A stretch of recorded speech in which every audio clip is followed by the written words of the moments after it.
Ngayong adlaw sa tanan, nanapod kita sa Light Them with My Word, ang sinimana nga pagpambit sa kinabuhi sa layko diha sa atong pagtuon o pamalandong sa mensahe sa Ebanghelyo karong umabot nga Domingo. Welcome o Light Them with My Word. Karong Domingo nga basahon o Ebanghelyo, mao kani ang meditation on the conflict between Jesus and the scribes and Pharisees. Because of his preaching, ang iyang pagsangyaw o iyahang pagpadayag sa kaluwasan, sa iyang lihok, sa iyang kananaang pagsangyaw diha sa templo o sa asaman, labi na gikan sa Galilee paingon sa Jerusalem iyang panaw, diha siya gisunsunod sa mga Pariseo o sa mga eskribo. So ilag yung gipangitaan nga unsay posible nga pamaagi nga maakusahan nila o ma-eliminate yun si Jesus. Karong Ebanghelyo, ilang gidala ang usa ka babaye, na sapnan, nga nanapaw, caught in adultery. And gipangutana nila si Jesus whether they should observe the law of Moses, that the woman was to be stoned, batuon ang babae. They wanted to provoke, ilahang hagiton si Jesus by posing as a concern kani sa mga tao, labi na sa pagsubay sa balaod ni Moises o balaod sa Torah. They were using therefore the woman to argue with Jesus. So atong paminahon ang Ebanghelyo. While Jesus went to the Mount of Olives, but early in the morning, he arrived again in the temple area, and all the people started coming to him, and he sat down and taught them. So meaning, usual nga adlaw ni Jesus sa pagpanudlo, o later on sa pag-ayo o panambal, o later on diskusyon sa mga eskribo o sa mga Pariseo, labi na siya kapanudlo, questionon magyud siya kanunay. Sa verse 3, then the scribes and the Pharisees brought a woman who had been caught in adultery and made her stand in the middle. They said to him, "Teacher, this woman was caught in the very act of committing adultery. Now in the law of Moses commanded us to stone such woman. So what do you say?" They said this to test him, so that they could have some charge to bring against him. As usual, the scribe and the Pharisees ever watchful of Jesus saying and movements. Ngani nanay ilang gipadala previously nga mailang mga gwardiya, labi na gwardiya sa templo sa pagdakop o pag-aristo kang Jesus. But wala nila mabuhat kay naminaw man sa Ebanghelyo o pulong ni Jesus, o nakita nila ang milagro sa pag-ayo sa mga masakiton. So wala madayon ang ilahang plano. Kani karon naagyo sila ebidensya ilang gidala, gidala sa Pariseo o sa mga eskribo o sa kabay nga nasapnan nga nanapaw. O sa ilang gibuhat, they attempted to test him, this time to provoke him against by the application sa balaod ni Moises, nga ang usa ka babae nakita caught handedly of adultery. Then Jesus bent down and began to write on the ground with his finger, Siya nagsulat-sulat lang sa iyahang kamot diha sa yuta, no? Unsa may pasabot ani? Kanda written or drawing words or letters permanently stay on the ground.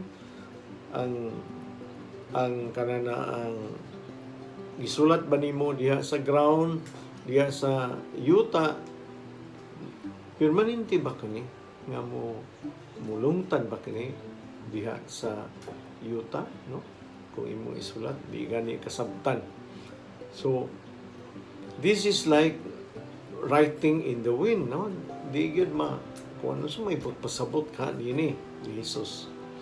In verse 7, kung atong i-continue, when they continued asking him, he straightened up and said to them, "Let the one among you who is without sin be the first to throw stone at her."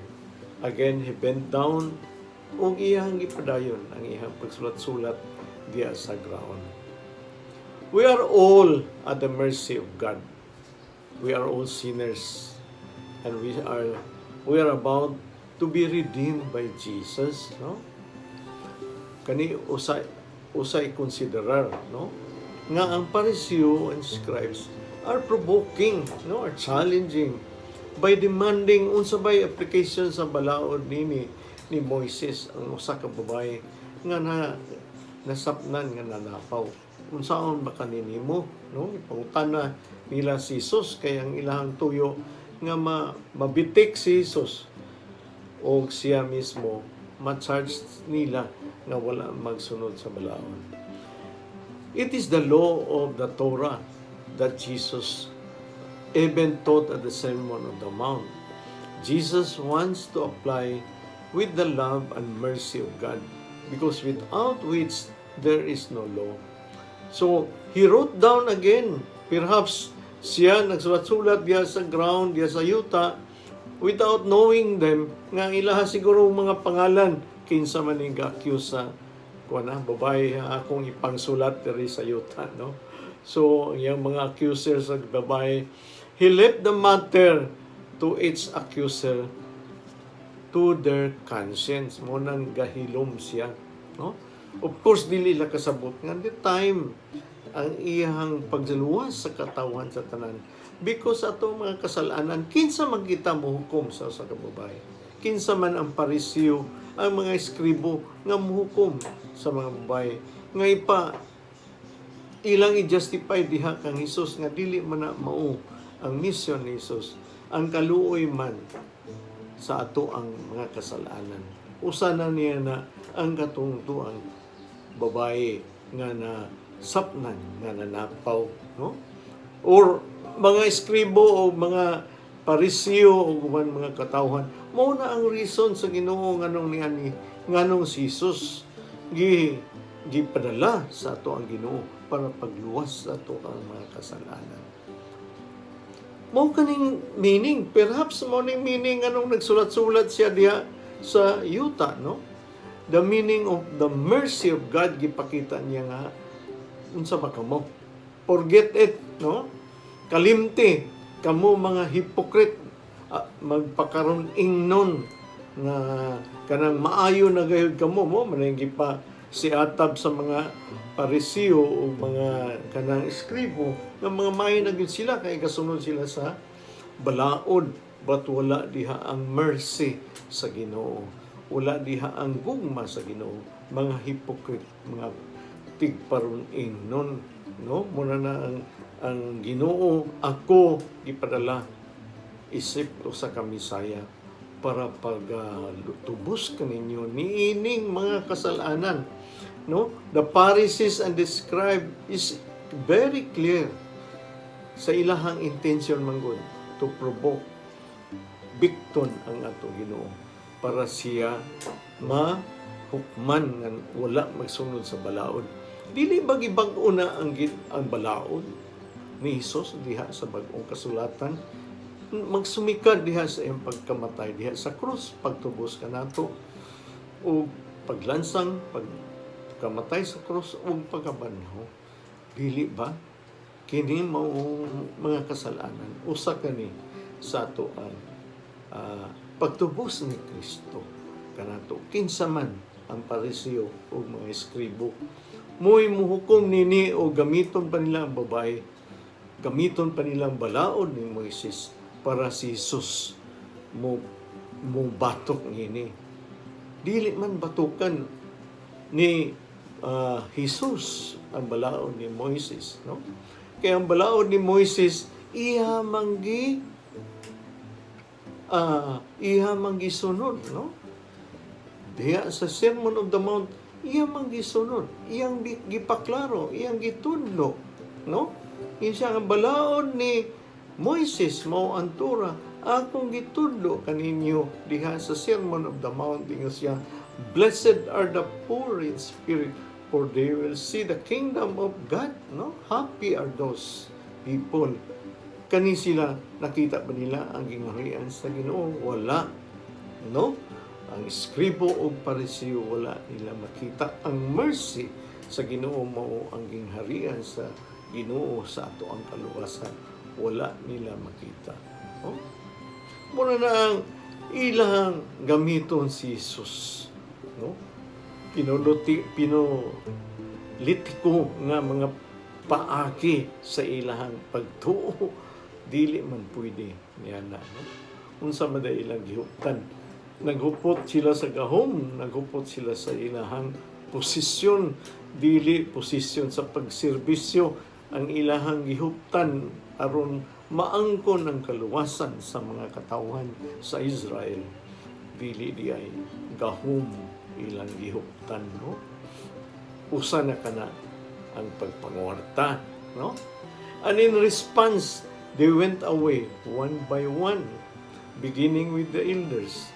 So he was left alone with the woman before him. Then Jesus straightened up and said to her, Woman, where are they?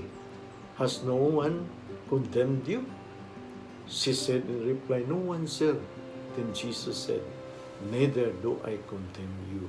Go, and from now on, do not sin anymore. Again, they are hypocrites. They about to cast the stone, but gingnan sila ni Jesus nga, katong walay sala, kamoy primero, mo'y mulabay na ang bato nga inyong gihukom nining bayhana nga na nasapnan nga nanapaw. Then, pagkadungog nila ni Jesus, kinsa katong walay sala, mo'y mo labay una nining babayhana nga nakasala. One by one, they went away. Ilang gibuhian ang mga bato ug nang lakaw. Beginning sa mga Pariseo, sa mga scribes, mga elders sa community, kinsa man no? Mga tiguang na, nalimag ka, mga tiguang na. Asa man nilang pagtuo. Hangtod sa mga youngest, no? The youngest na kahinamala, may mga bata nga nagsunod-sunod sa mga elder, no? Very dangerous og ingunani ang atong pagtuo, no? Kasunod-sunod ta sa mga kabataan. So, katapusan mga kabataan ang nanglakaw. O si Jesus niingon sa babae, o asa naman sila? Asa naman tong naghukom kanimo, nagkundim kanimo? Ang babae niingon, wala na sir, nanglakaw na sila. Ingon ang atong Ginoong Jesus, Neither I condemn you. Go, and now, from now on, ayaw na pagpakasala. No? The scribes wish to condemn Jesus with wish to forgive, no? The Pharisees and the scribes, gusto nila i-condemn, gusto nila hukman, gusto nila batuon ang babae. But Jesus ay ihang tinguhan diha sa krus, mao ang pagpasaylo na ng bayhana o labaw sa tanan to restore, no? To restore the sinner to health. I-restore, ibalik, ipabangon ang usa ka makasasala diha sa maayo nga binuhatan, maayo nga kinagbuhi. No, unsa man ning restoration to new life? It is the restoration of the new life in the kingdom of God. God of peace and righteousness. And this is the mission of Jesus sa iyang pagpalansang sa cross sa iyang redemption. This is the grace God kita gitagaan for the sinners around us, lamin na sa panahon sa Korisma, for a repentant sinners, ang usa ka makasasala nga magbasol, and turn back to God, no? Turn back from sinfulness to God and restore his life in peace and forgiveness.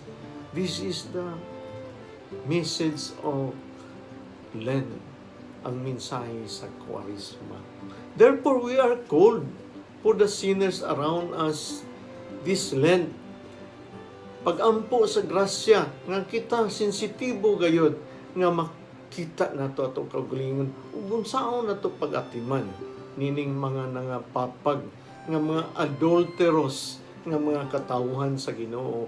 They also need mercy. God, through us, pinaagi sa ato. They need a new life and the grace of Lent, ang grasya sa Kwaresma, para kananaang hatag og mercy and love atong mga tawhana nga mga adulteros, no? Adulteros sa ilahang pagkamakasasala, dili lang usa ka adulterous woman, but kita makasasala, no? Think of one unrepentant sinners in your life. Think of those unrepentant sinners in our workplace, in our neighborhood, even in our family circles, no? And even in our church. Nagyapon ang atong mga kauban diya sa mga ministries sa ato ang simbahan, isip po sa ka mga laigo, no? Even sila mismo makaluluoy kaayo, no? Kay currently karong mga panahon na they are stoned by our fellow brothers and sisters. They are condemned because they are sinners, and some of them they are stoned because they are scandalous, kay iskandalo na sila sa ilahang mga kasalanan, no? Labi na kato mga kasilinganan nato nga nagpuyo-puyo, no? Kato mga kasilinganan nato naglunang sa ilang kasalanan, sa mga bisyo o uban pa, labi na sa pagpahimulo sa ilang isibitaw. They are already stoned and condemned. In prayer, brothers and sisters, in reaching out them, think and bring them to Jesus. Just like the scribes and the Pharisees. Bring them to Jesus, but this time not to condemn them, not to judge them, but bring them to Jesus so that Jesus can forgive them through His love and mercy in this season of Lent, to restore them to a new life with God's mercy and love. Salamat kayo, mga igsoon, o mayong adlaw. Ay kalimot to like, watch, and subscribe, no? O glory be to the Father, and to the Son, and to the Holy Spirit, as it was in the beginning, is now, and ever shall be, world without end. Amen. In the name of the Father, Son, Holy Spirit.